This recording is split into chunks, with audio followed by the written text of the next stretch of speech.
अरे सुनती हो भाग्यवान, कहाँ हो? जरा मछली पकड़ने वाला जाल तो लेकर आओ। मुझे मछली मारने जाना है, लेट हो रहा है।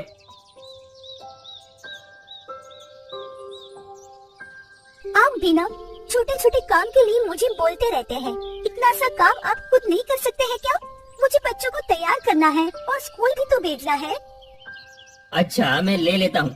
तुम भी ना इतनी सी बात क्या बोल दिया? तुम तो पूरा क्लास ही लेने लगती हो। अच्छा मैं कल से तुमको नहीं बोलूंगा, मैं खुद ही कर लिया करूंगा। अच्छा अब मैं चलता हूँ। सुनिए, नेहा और सोनू का क्लास टीचर का कॉल आया था और वह फीस जमा करने के लिए बोल रहे थे। आप पैसे जमा क्यों नहीं कर देते हैं? वह बार बार कॉल करके परेशान करते हैं। तुम चिंता मत करो, आज मछली मार कर जो आमदनी होगी वो सब मैं कल जाकर स्कूल में फीस जमा करा दूंगा। अगर उसके टीचर का कॉल आए तो तुम बता देना, जो मैं कल जाकर फीस जमा कर दूंगा।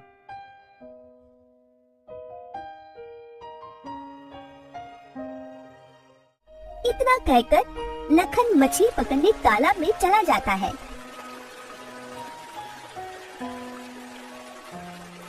वह वहाँ से मछली पकड़कर मार्केट में बेचने के लिए जाता है और आवाज देता है। लो भाई आ गया लखन, ताजे ताजे मछलियाँ लेकर जो एक बार ले जाए बार बार यहाँ आए। ले जाओ भाई ले जाओ, ताजे ताजे मछलियाँ ले जाओ। कितने रुपए किलो है भाई? ना कम ना ज्यादा, 200 रुपए किलो है। कहो तो तुम। थोड़ा कम कर लो भाई, मुझे 2 किलो लेना है। आप भी क्या बातें कर रही हैं भाई साहब, इतनी ताजी मछलियाँ हैं, देखिए तो थोड़ा सा भी गला पच्चा नहीं है। और मैं इसे आज की सुबह तालाब से मार कर लाया हूँ, 200 रुपए से कम नहीं होगा। अच्छा चलिए, आप थोड़े पुराने ग्राहक हैं, इसीलिए मैं आपको 170 किलो रुपए दे दूंगा, पर इससे कम नहीं होगा। ठीक है भाई, मेरे लिए 2 किलो मछलियाँ बनाकर पैक करना। मेरी घर वाली शिकायत कर रही थी पिछली बार तुमने अच्छे से नहीं बनाया था। हाँ भाई, मैं अभी मछलियाँ बना देता हूँ। ऐसे ही करके लखन की धीरे धीरे सारी मछलियाँ बिक जाती। बिक गया सब माल, आज तो अच्छी कमाई हो गई। अब मैं अपने बच्चों की स्कूल की फीस भर सकता हूँ। इतना कहकर लखन बहुत खुश हो रहा था। वहीं दूसरी तरफ रघु नाम का एक मछुआरा था, जिसकी मछली का बोनी तक नहीं हुआ था। इसलिए वह गुस्से से अपनी पत्नी रितु से कहता है, इस लखन का तो कुछ करना पड़ेगा। इसकी वजह से मेरे सारे ग्राहक इसके पास चले जाते हैं। मुझे ऐसा कुछ करना होगा जिससे इसका ये मछली का धंधा हमेशा के लिए बंद हो सके। लेकिन मैं ऐसा क्या करूं, मुझे समझ में नहीं आता है। आप इतना परेशान क्यों हो रही हैं जी? आखिर हमारा खुरापाती दिमाग किस दिन काम आएगा? आप तनिक भी चिंता ना करिए, मैं ऐसा प्लान बनाऊंगी जिससे कि उस लखन का सारा काम ही चौपट कर दूंगी। हर महीने 1000 की कमाई करना चाहता है तो मेरा साथ तो देना ही पड़ेगा। हाँ, पर मैं क्या साथ दे सकता हूँ? आज शाम को ही उस लखन के तालाब में जाकर मिट्टी का तेल डाल दीजिएगा, जिससे कि तालाब की सारी मछलियाँ मर जाएं। अब शाम तो हो ही गई है, चलो घर पर अच्छा सा खाना बनाना, फिर खा लेंगे। उसके बाद रात को जाकर तालाब में मिट्टी का तेल डाल देंगे। मेरी रानी क्या तरकीब निकालती हो, जो सांप भी मर जाए और लाठी भी ना टूटे। उस लखन का मछली का धंधा भी बंद हो जाएगा और हम पर कोई शक भी नहीं करेगा।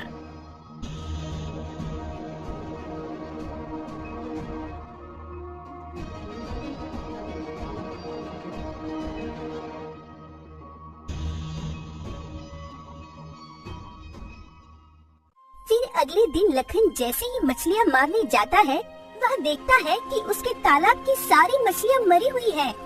फिर वह रोने लगता है। हे भगवान, मेरी इस मछलियों को क्या हो गया? ये कैसे मर गए? मुझे कुछ समझ में नहीं आ रहा है। अब मैं क्या करूं? मैं तो ये मछलियों का तालाब जमींदार से पैसे उठाकर खरीदा था। मैं अब कर्ज में डूब गया हूँ। इतना कहकर लखन जोर जोर से रोने लगा। फिर वह नजदीक में जाकर देखता है तो पानी के ऊपर मिट्टी का तेल था, जिसे देखकर वह गुस्से में कहता है, ये तो मिट्टी का तेल है, यानी किसी ने मेरे तालाब में मिट्टी का तेल डाला है। मैं उसे छोड़ूंगा नहीं, मैं भी मुखिया जी को बुलाकर पंचायत करवाता हूँ। फिर लखन मुखिया जी के पास जाता है और मुखिया जी से कहता है, मुखिया जी, किसी ने मेरे तालाब में मिट्टी का तेल डाल दिया, जिसकी वजह से मेरे सारे तालाब की मछलियाँ मर गई हैं। ठीक है, इसका फैसला आज शाम को पंचायत भवन में करेंगे। तुम सभी को बुला लेना और तुम्हें किसी पर भी शक हो उसको भी बुला लेना। मुखिया जी, भला मुझ गरीब मछुआरे से किसी की क्या दुश्मनी होगी? मैंने किसी का क्या बिगाड़ा है? मैं तो बस कैसे भी मछली मारकर अपने परिवार को 2 वक्त की रोटी खिला देता हूँ। लेकिन हाँ, रघु नाम का एक मछुआरा है, वो भी मछली बेचता है। उससे मेरी 1-2 बार बहस हो गई थी। अच्छा तुम चिंता मत करो, अब जाओ और सभी को बुला कर लाना। इतना कहकर लखन गांव की तरफ आ जाता है और सभी को शाम के पंचायत भवन में आने के लिए कहता है और रघु के घर में जाकर रघु और उसकी पत्नी को शाम को पंचायत में आने के लिए कहता है। फिर शाम को सभी लोग पंचायत में आ जाते हैं और मुखिया जी कहते हैं, बताओ लखन, तुम्हें किस पर शक है? कौन तुम्हारे साथ ऐसा कर सकता है और इससे किसका फायदा होगा? मुखिया जी, मुझे इस रघु पर शक है, क्योंकि इससे मेरी नहीं बनती थी। क्योंकि मेरी मछली बिक जाती थी और रघु की नहीं बिकती थी। इस वजह से मैं और रघु की कई बार लड़ाई हुई है। और मेरे तालाब में तेल डालने से फायदा इस रघु का ही होगा, क्योंकि पूरे मार्केट में सिर्फ मैं और रघु, हम दोनों ही मछलियाँ बेचा करते हैं। रघु, लखन क्या कह रहा है? क्या सच बात है? तालाब में मिट्टी का तेल तुमने ही डाला है? नहीं नहीं मुखिया जी, ये लखन झूठ बोल रहा है। मैंने इसके तालाब में मिट्टी का तेल नहीं डाला है। अच्छा, तो मिट्टी का तेल तुमने नहीं डाला? इधर आओ, क्योंकि मिट्टी का तेल एक ऐसा तेल है जो तुम कितनी बार भी हाथ धो लो लेकिन 1-2 दिन तक हाथ में महक रहती ही है। इसीलिए तुम अपने हाथ लखन को दो, वो सूंघ कर बताएगा। फिर लखन रघु का हाथ सूंघ कर बताता है। तुम्हारे हाथों से मिट्टी के तेल की महक आ रही है। मुखिया जी, इसी ने मेरे तालाब में मिट्टी का तेल डाला है। रघु, तुमने ही लखन के तालाब में मिट्टी का तेल डाला है ना?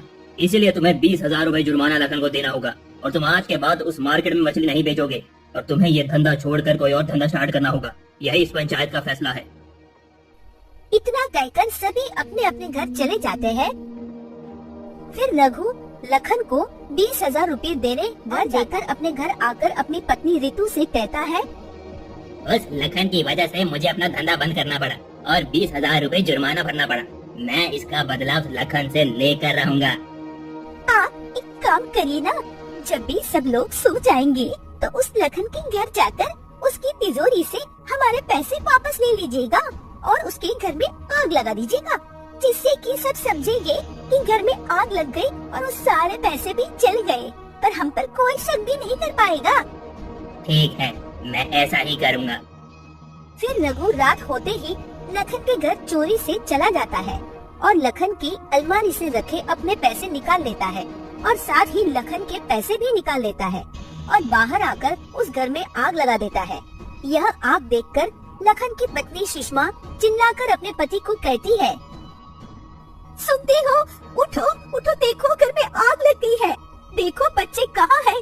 जल्दी लेकर चलो बाहर। जब तक लखन जागता है आग पूरे घर में फैल जाती है। फिर लखन जल्दी से अपने दोनों बच्चों को लेकर घर के बाहर निकल जाता है। फिर सुषमा रोते हुए अपने पति से कहती है, ये कैसे हो गया जी? ये आग कैसे लग गई? हम तो बर्बाद हो गए। अब हम क्या करेंगे? कहाँ जाएंगे? और अपने बच्चों को क्या खिलाएंगे? हे भगवान, किसी की बुरी नजर लग गई मेरे घर को। इतना कहकर सुषमा जोर जोर से रोने लगती है। फिर लखन सुषमा से कहता है, पता नहीं अब ये आग किसने लगा दी। हमारे सारे पैसे भी अलमारी में ही रखे हुए थे, वो सब भी जल गए होंगे। लेकिन तुम चिंता मत करो, सुबह होने दो, फिर मैं कुछ न कुछ जुगाड़ कर फिर अगले दिन जैसे ही सुबह होती है लखन के बच्चों को भूख लग जाती है। फिर लखन अपने बच्चों को खाना खिलाने के लिए जंगल की तरफ निकल पड़ता है। वह एक पेड़ पर चढ़कर ढेर सारे फल तोड़ लेता है और अपने घर की तरह आ ही रहा होता है कि रास्ते में उसे एक बूढ़ी औरत मिलती है जो कि प्यास से चिल्ला रही थी,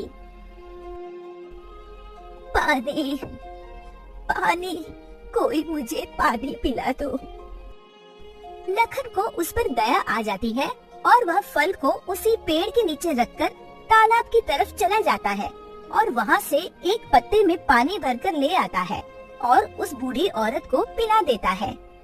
बेटा, प्यास तो बुझा दी, कुछ खाने को भी दे दो। मैंने कई दिनों से कुछ खाया नहीं है, भूख के मारे खड़ी भी नहीं हो पा रही हूँ। फिर लखन पेड़ के नीचे से रखा हुआ फल लाकर उस बूढ़ी औरत को दे देता है। फिर वह उस फल को खाकर बूढ़ी औरत में बदल जाती है और कहती है, कहो पुत्र, तुम्हें क्या चाहिए? मैं एक जादूगरनी हूँ। मैं तुम्हारी दुख तकलीफ से वाकिफ हूँ। मैं तो बस तुम्हारी दयालुता और इंसानियत की परीक्षा लेना चाहती थी। और मैं यह समझी कि जो इंसान किसी प्यासे को पानी और अपने बच्चों के हिस्से का खाना खिला सकता है, उसके हाथ ईश्वर के हाथों से कम कैसे हो सकते हैं। यह सुनकर लखन के मन को खुशी मिलती है और वह फिर से चलने लगता है। मगर तभी वो जादूगरनी कहती है, सुनो, तुम मछलियाँ बेचती हो। आज से तुम्हारे हाथों में वह जादू होगा कि तुम अपने मन में जो भी सोच रहे हो, किसी भी चीज को जैसा बनाओगे वह वैसा ही बन जाएगा। यह कहकर वो जादूगरनी अदृश्य हो जाती है और लखन खुशी हो जाता है। फिर वह तालाब के पास चला जाता है और वहाँ से एक मछलियाँ पकड़ के अपनी पत्नी के पास जाता है और कहता है, ये देखो मेरे पास मछली है। तुम पागल नहीं हो गए क्या? हमारे बच्चे यहाँ भूख से तड़प रहे हैं। तुम तो उनके लिए खाना लाने गए थे ना, वहाँ से एक मछली पकड़ के लाए हो। मैं यह मछली अपने बच्चों को खिलाऊंगी, बोलो। फिर लखन सुषमा को सारी बात बताता है। फिर सुषमा कहती है, तो सच में आप जो चाहेंगे वह कर सकते हैं इस मछली से। तो फिर आप मेरे बच्चों के लिए खाने का इंतजाम कर दीजिए। मेरे बच्चे भूखे हैं सुबह से।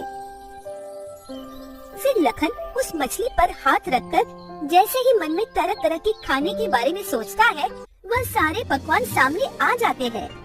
फिर खुश होकर सुषमा कहती है, अरे यह तो सच में काम कर गया। अब मेरे बच्चे भरपेट खाना खाएंगे। आओ तुम भी थोड़ा सा खा लो, तुम भी कल से कुछ नहीं खा पाए हो। अरे खाने का तो इंतजाम हो गया, अब सोच रहा हूँ मैं घर कैसे बनाऊँ, कुछ समझ नहीं आ रहा। फिर लखन इतना कहकर नदी की तरफ चला जाता है और वहाँ से ढेर सारी मछलियाँ मारकर ले आता है और उस घर को बनाना शुरू कर देता है। ऐसे ही वह 2-3 सप्ताह मेहनत करते रहता है। फिर मछली का घर बनके तैयार हो जाता है। यह देखकर सुषमा कहती है, जी मछली का घर तो बना दिया, लेकिन बारिश या बाढ़ आएगी तो मछली का घर टिक पाएगा क्या? इतना सुनते ही लखन मछली के दीवारों पर हाथ रखकर मन में कहता है, ये मछलियों का दीवार लोहे का दीवार बन जाए। इतना कहते ही मछली का घर लोहे जैसा मजबूत हो जाता है। फिर लखन अपनी पत्नी से कहता है, अब तुम इस दीवार में से एक मछली हटाकर दिखाओ तो मैं मान जाऊंगा तुमको। ये तो लोहे की दीवार जैसे बन गया है। फिर यह सब रघु और रितु देखते हैं तो जलने लगते हैं। इसी तरह पूरे गांव में भी उसकी मछली का घर देखकर हैरान रह जाते हैं। फिर एक दिन गांव का किशोर कहते हुए जाता है, अरे देखो देखो, लखन का मछली का बना घर तो कितना आलीशान है। इसके आगे तो बड़ी बड़ी कोठी बंगला भी फेल हो जाए। कुछ दिन बाद अचानक तेज बारिश शुरू हो जाती है और भयंकर बाढ़ आ जाती है। बाढ़ का पानी गांव के सब घरों में घुस जाता है और गांव के लोग घर छोड़कर इधर उधर भागने लगते हैं। मगर लखन का मछली का घर बाढ़ के पानी पर तैरने वाला जादुई घर बन जाता है। फिर सभी लोग लखन के घर में आ जाते हैं। लखन सभी को अपने घर में रहने देता है। फिर कुछ ही दिनों बाद बाढ़ का पानी उतर जाता है। फिर पूरे गांव में अकाल आ जाता है। खाने की कमी हो जाती है, जिससे लखन अपनी जादुई शक्ति से ढेर सारी मछलियाँ लाकर पूरे गांव वालों को बनाकर खिला देता है। खाना खाने रघु और उसकी पत्नी भी आते हैं और रघु लखन से कहता है, हमें माफ कर दो लखन भाई, हमें और मेरे परिवार को बाढ़ से बचाने और अभी खाना खिलाने के लिए बहुत बहुत धन्यवाद। और मैं तुमसे ये बात के लिए माफी मांग रहा हूँ कि मैंने ही तुम्हारे घर में आग लगाई थी। इसके लिए मैं बहुत शर्मिंदा हूँ। मुझे माफ कर दो लखन भाई। तुम सब अंदर आ जाओ, अब घर पर खाना खाकर ही जाना। और तुमने माफी मांग ली, यही बहुत है। लखन भाई, तुम दिल के बहुत ही नेक इंसान हो जो मुझे माफ कर दिया। मैं आज के बाद कभी कोई गलत काम नहीं करूँगा। हमेशा मेहनत और ईमानदारी से ही काम करूँगा।